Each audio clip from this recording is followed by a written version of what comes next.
Hello, I am Tara, and this is Patti from Alderman Farms. where Life on the farm just got real. because it's like 8 o'clock in the morning and we don't have our makeup on. But we're going to make breakfast. So that's okay. Yes, so in my Dining on a Dime cookbook right here, Patty's copy, Mike's Baking Batter Biscuits. Patty is going to show how she tweaks Mike's baking powder biscuits and makes them here in Mississippi on the farm. That's right. So we're going to show that real quick. Visit them real quick at Alderman Farms on YouTube, and go visit their store. She has a great sourdough starter and a great beard soap. Goat's milk, because you guys have goats. Do we have goats? We have lots of goats. I should have tried milking a goat. That could have been a show. Well, the day's not over. All right, let's get these biscuits made. So this is on page what, 54? Page 54. Okay, but this is Dining your on a tweaks. Dime. This is a few little tweaks, not many. I still use the 2 cups of flour, and I call it sifting. This is actually a I can't say what it is. It's a sieve. It's a strainer. It's sieve. Yeah, it's a strainer. And so I still use the 2 cups. I think that's easier Of than flour. a sifter because you can wash it. Well, I love it because it's just, to me, it's faster. And I just go ahead and get all my ingredients in here. Mike calls for 2.5 teaspoons of baking powder. I actually put 3. Mike worked hard on this recipe. He told me he tried tested lots it. of different things, a lot of different recipes on it, but I'm sure the kids and all did not mind. Yeah. It calls for 1 teaspoon of salt. I'm doing all my dry ingredients, so it's flour, baking powder, salt, and I add sugar. I like a little bit sweet, so I add 2 tablespoons of sugar.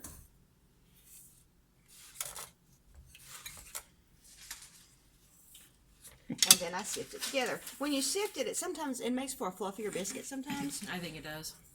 And so I just sift it together like I that. was actually using one of those sifters when I did it, just to mix everything. Oh, did you? Yeah. And then I do take a quick and throw some on the floor. Just stir it around a little bit.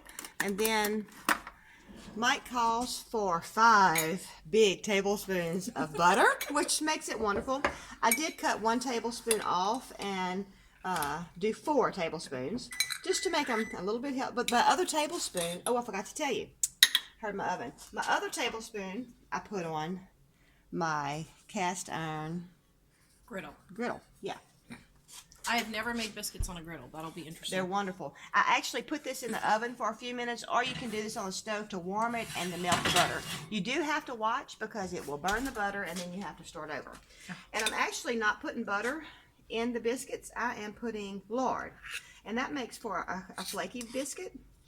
And because I have it on hand, we have pigs and all at the farm that I actually rendered this fat myself. And so it does say honey. I'm just reusing the jar. I'm being thrifty. See? But anyway, you put the lard in. And then I always mix with a fork. If I need to, I will use my pastry cutter. You don't always need to use it, which my lard is pretty soft. It does help mix it in a little bit more.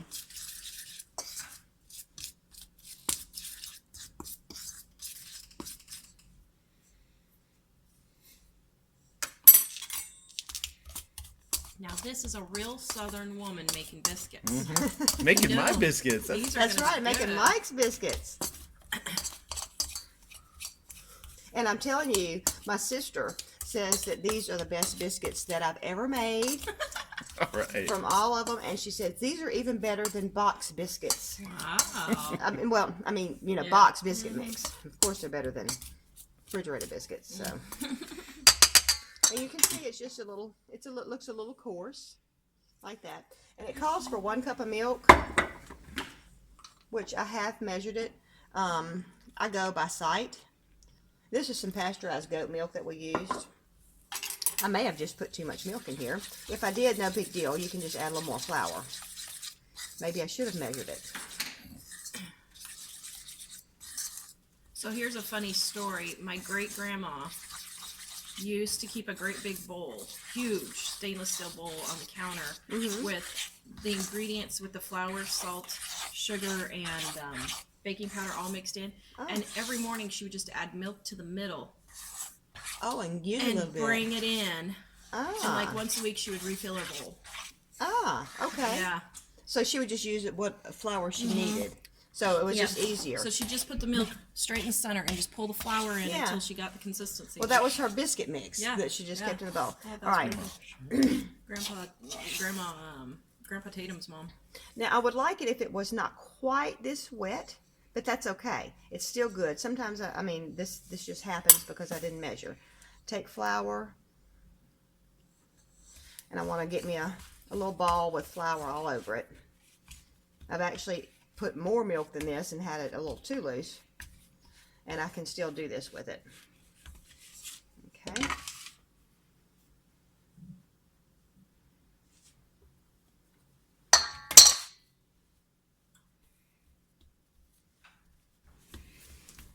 And I don't make giant biscuits in Mississippi, or they may, where y'all are from too, they may call them cat-eye biscuits. Have y'all ever heard of cat-eye biscuits? It's just giant biscuits. Of course, we've been a family of 6, and so I would only make 6 biscuits if I made cat-eye biscuits. But anyway, get that patted down. We just use a drinking glass or Oh, something do like ya? that to cut them. I flour it a little bit so they don't stick so much. All right, I'm going to go ahead and get my pan out of the oven. If we don't want that to burn.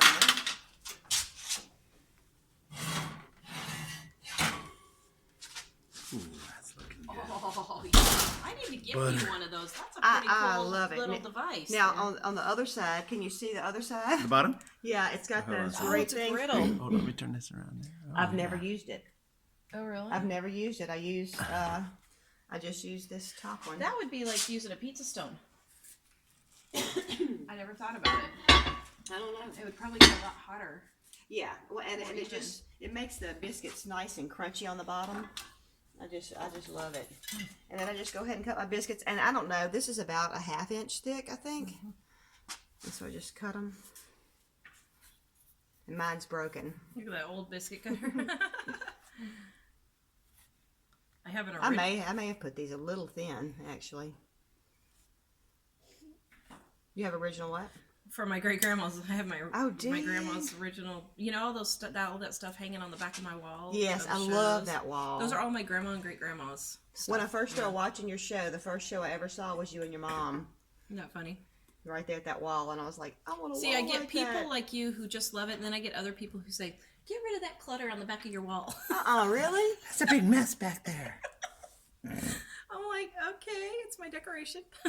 I love it. And see, I have some stuff that I've collected I know. that's older that I want to put on my wall, but I'm kind of taking up all my room with my cast iron skillets. Which So you could do it over your window here, on the inside. Oh, that's a good idea. We need a little bit more flour. Just what you want is another project. I have lots of projects I still need to finish. All right, now I think this is a Louisiana thing that I'm fixing to tell you. What's left over, which I guess I could cut another biscuit out of this, but it's just enough for one. Mama calls it the galette, and it just means what's left over. And she always wants the galette, no matter how big or no matter how small it is. Really? So I always save the galette for Mama. So we call it the dog biscuit. Oh, the dog biscuit. Yeah. Okay. All right, you're going to put these in the oven at 425. It's already preheated. And this is a little warm pan. Check them after 10 minutes. You may need a couple of more minutes, but after 10 minutes, they'll be almost done. Okay, and then we're going to test them. Yes. Yum. Okay, so I wanted to show you guys. This little pastry scraper, I think, is the best thing ever invented. I love it. And after you make biscuits, bread, whatever, if you take and just scrape, show them how you do that. Yep. And see, it's stuck on here. But all you got to do is scrape it like that. And you can pull it all together, because you know when you if you were to just take your wet rag and start this, what you would do is make paste and smear it all over, and it would take forever to get it up. I just have had this in the last year and a half. Sherry at 70 Farms sent this to me. She's like, Patty, you've got to have one of these, and she sent it to me, and it is the best thing ever. Yep. And I do use it in And you can cut your bread with it. Yeah, You just go straight down with your bread. It's great. I love and it. so, I mean, I'm going to wipe this with a rag, but this is going to all come completely up, and I don't have to scrub to get the stuck on biscuit dough. Yep. Up. So go to our Amazon store. We have this pastry cutter in there. Best thing ever. You know, Tara practiced that on me long before she shared it with everyone else. What? Get it together, people. Not really. All right. Are you ready for it? Yeah. You ready? Okay. Are you We're rolling. Okay. The timer is beeping. We are in anticipation. Oh, yum. We actually cooked them for 11 minutes. Wow. And they could have been taller. I did make them a little thin. This is the perfect size to me, but you can do them however you want to do Grab them. Mike, do the okay, Mom, I'm going Oh. to take over. Right here. Mike's going to do the taste test. No, it's You gonna be wanna- hot. Oops, sorry. They look right. They look right. Do they look They look good. delicious? Do they oops, how does this Push thing this. work? I think you push this up. Like, Sorry guys, I'm learning the new camera there thing. you go. Okay, here we go. All right, I've pre-cut my butter. Oh, He's yum. got to let the butter melt just a few Yum. minutes. So. Yum. Are you excited? So excited. Sweet anticipation of a true Southern biscuit. Yes. A true Southern biscuit made on a True Southern hot. farm on a cast iron on a cast iron thing. grill. Yeah, to me, this is the way to go. I just love. Here's Mike's biscuit right here. The bottoms are crunchy, and I love that. I do too. All right, your butter's Okay, melted. Mom. here we go. All right. I'm trying this. Gotta Yeah. try the bottom first. Oh, the bottom's the best part. The delish. How about Yum. the little bit of sugar added to them? Is that offensive to you because you don't? To be normally honest, have I it? can't detect the sugar. Right, they're not like super sweet or anything, but it adds just a little bit to it. Yeah. Actually, I think maybe I am detecting it a little, and it's good. It's real good. Okay. It's not dramatically different to me. Right, it's not like a sweet biscuit, but it adds a little bit of. Yeah, these are good. Hey, I've got you Good some job. homemade jelly, some strawberry jelly, and some muscadine jelly. Yum. What is a muscadine? It's like a little grape that grows wild. Oh, Oh, nice. really? Yep. Huh, never heard of that. Yum. We'll have to definitely do the jelly. Okay, we'll let you do the outro, dear. Oh, what am I saying?